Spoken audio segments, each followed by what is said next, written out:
Munambam judicial കമ്മീഷന്റെ നിയമനം റദ്ദാക്കി ഹൈക്കോടതി രംഗത്ത് വരികയാണ്. വഖഫ് ഭൂമിയുടെ കാര്യത്തിൽ ഇടപെടൽ വഖഫ് ബോർഡിന് തന്നെയാണ് അന്തിമ അധികാരമെന്ന് വ്യക്തമാക്കിക്കൊണ്ടാണ് ഹൈക്കോടതി വിധി പുറപ്പെടുവിച്ചിരിക്കുന്നത്.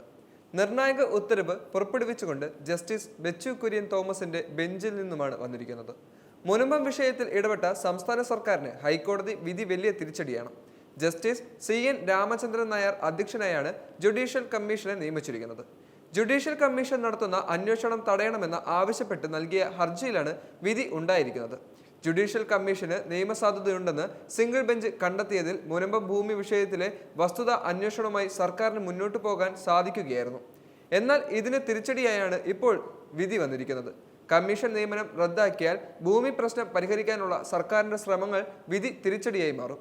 കമ്മീഷന് നിയമസാധുതയില്ലെന്ന് സിംഗിൾ ബെഞ്ച് തീരുമാനമെടുത്താൽ ഡിവിഷൻ ബെഞ്ചിന് സർക്കാർ അപ്പീൽ നൽകാമെന്നാണ് സർക്കാർ ഒരുങ്ങുന്നത്.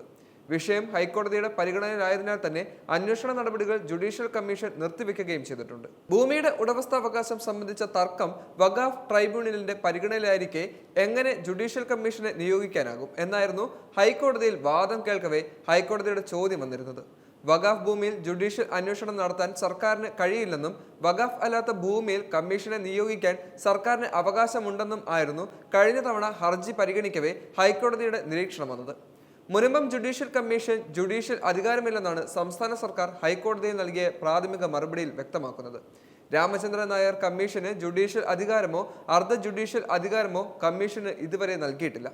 വസ്തുത അന്വേഷണമാണ് ജുഡീഷ്യൽ അന്വേഷണ കമ്മീഷൻ മുനമ്പത്ത് നടത്തുന്നത് എന്നാണ് സർക്കാരിന്റെ വിശദീകരണം ഇപ്പോൾ വന്നിരിക്കുന്നത്.